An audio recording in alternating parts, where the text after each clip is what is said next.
Bismillahirrahmanirrahim. Wabihi nasta'in.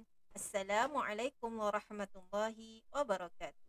Bertemu lagi, mari belajar bersama Ustazah Ummu Saleh dalam pelajaran pendidikan Islam tahun 4 Kafah bidang akidah dengan tajuk beriman kepada hari kiamat. Sekali lagi, tajuknya ialah beriman kepada hari kiamat. Objektif pembelajaran. Yang pertama, kamu boleh menyebutkan pengertian dan hukum beriman kepada hari kiamat.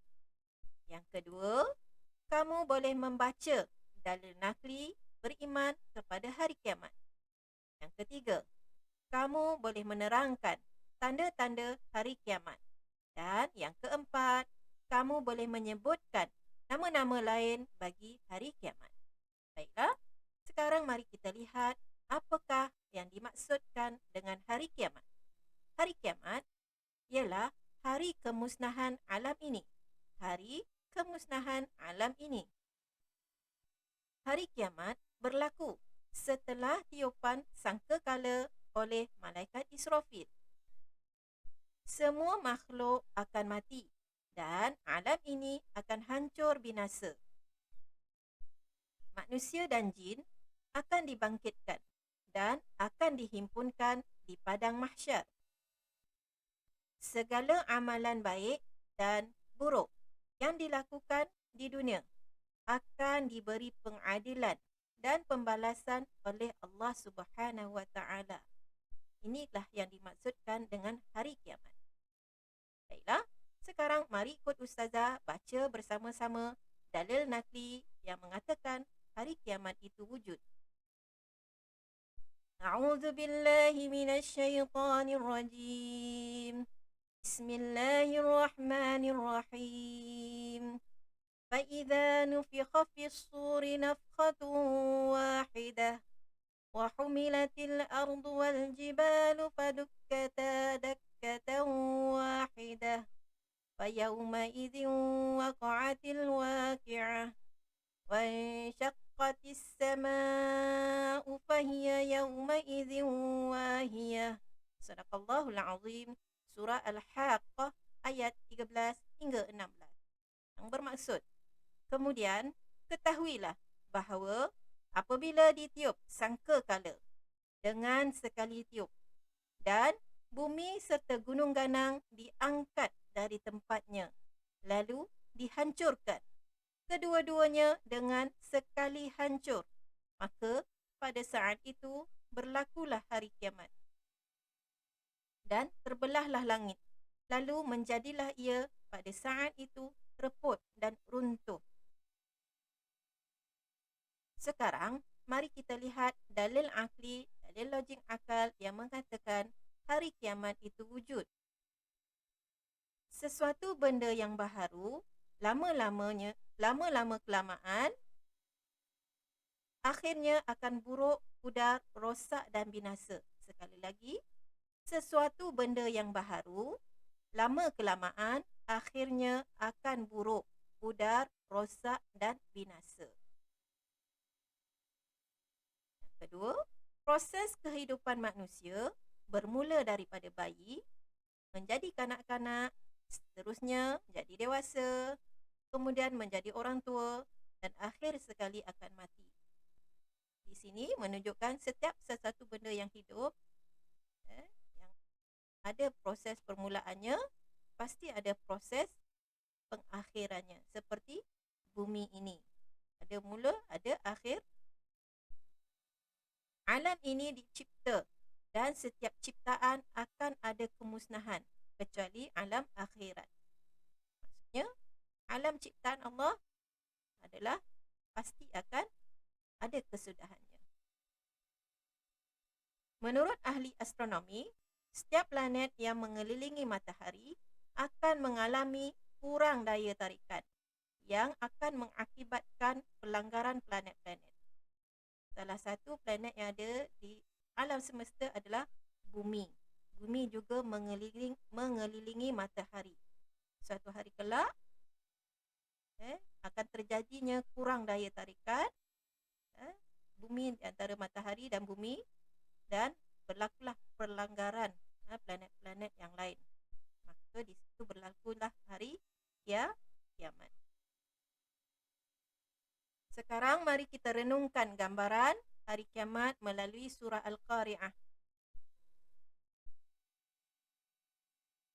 Surah Al-Qari'ah menerangkan tentang peristiwa kemusnahan pada hari kiamat. Manusia akan lari bertempiaran dalam keadaan huru-hara. Gunung ganang akan hancur musnah. Setiap amal baik dan buruk akan dihitung, akan dikira.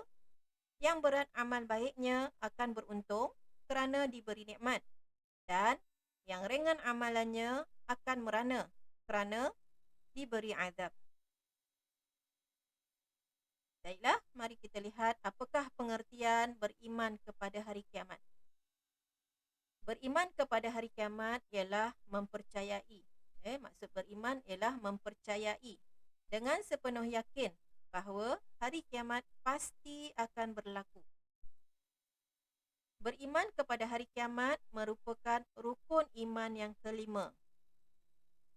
Beriman kepada hari kiamat merupakan perkara penting dalam akidah ataupun kepercayaan orang Islam. Hukum beriman kepada hari kiamat adalah wajib. Seseorang yang mendustakan, yang menafikan tentang kedatangan hari kiamat akan menjadi murtad. Sebagai orang Islam yang beriman, kita wajib beriman wujudnya hari kiamat.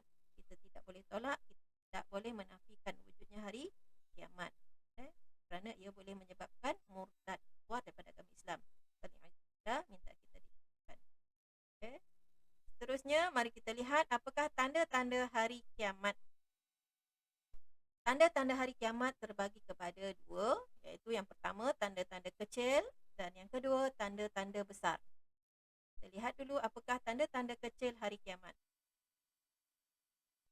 Yang pertama, berlaku banyak kematian. Yang kedua, wanita lebih ramai daripada lelaki.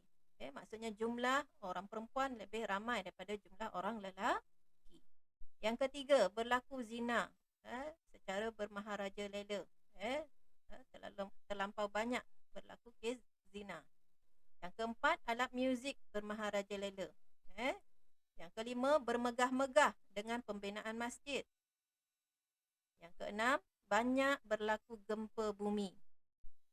Yang ketujuh, banyak pergaduhan dan pembunuhan. 8. Orang hina mendapat kedudukan terhormat. Yang ke-9, ramai anak luar nikah. Yang ke-10, wanita menyerupai lelaki dan sebaliknya lelaki menyerupai wanita. Yang ke-11, urusan agama ditadbir, diuruskan oleh orang yang bukan ahlinya, orang yang bukan pakar agama. Sekarang kita kembali, kita lihat pula apakah tanda-tanda besar hari kiamat. Antara tanda besar hari kiamat ialah asap. Asap akan keluar memenuhi di bahagian timur dan barat bumi. Yang kedua, munculnya Imam Mahdi. Yang ketiga, Nabi Isa AS turun dari langit ke bumi. Yang keempat, matahari akan terbit dari sebelah barat. Kalau sekarang, matahari sentiasa terbit dari sebelah timur. Tanda besar hari kiamat, Allah arahkan matahari terbit dari sebelah barat.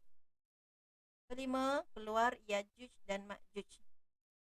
Terakhir, berlaku gempa bumi yang dahsyat, kegoncangan yang dahsyat di timur dan barat bumi. Ini adalah antara tanda-tanda besar hari kiamat. Sekarang, mari kita belajar apakah hikmah, apakah keperluan, apakah kepentingan berlakunya hari kiamat. Mengapa Allah wujudkan hari kiamat?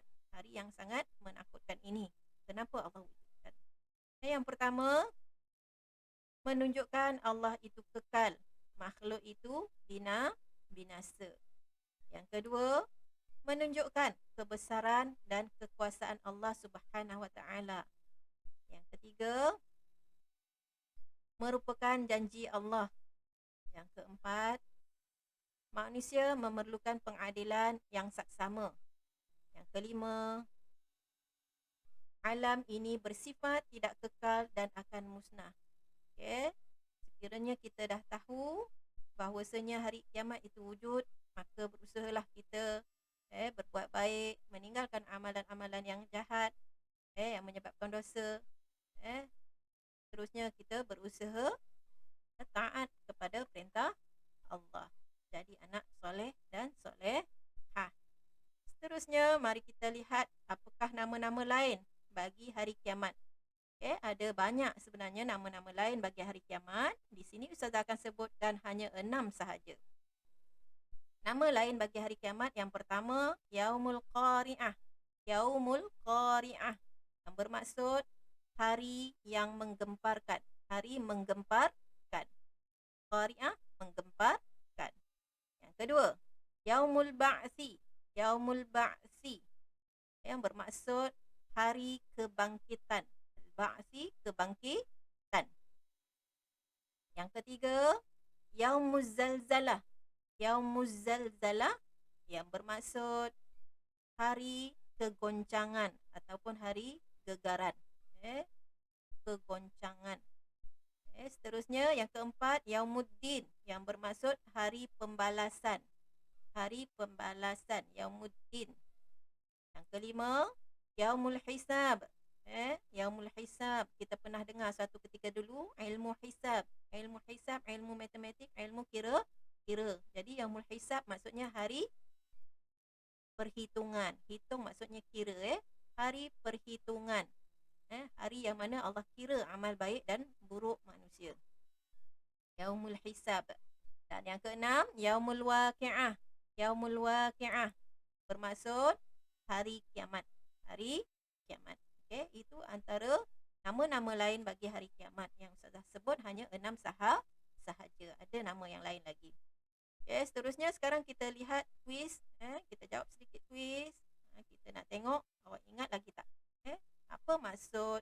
Apakah maksud Yaumul Hisab? Apakah maksud Yaumul Hisab? Okey, cari jawapan. Alif, hari pembalasan. Ba, hari kiamat. Jim, hari perhitungan. Dal, hari kebangkitan. Ustazah tahu, kamu ingat lagi Ustazah sebut tadi Al-Hisab tadi ilmu apa? Ustazah tahu dah. Kamu dah dapat jawapan. Tapi kita test dulu. Kita cuba satu persatu. Mula dengan Alif. Hari pembalasan. Betul tak? Hari pembalasan bagi Yaumul Hisab. Maksud Yaumul Hisab. Kita test, kita cuba. Bukan. Yaumul Hisab bukan hari pembalasan. Kita cuba Ba pula. Hari kiamat. Betul tak hari kiamat? Sekali lagi. Bukan. Hari kiamat. Bukan Yaumul Hisab. Betul tak hari perhitungan?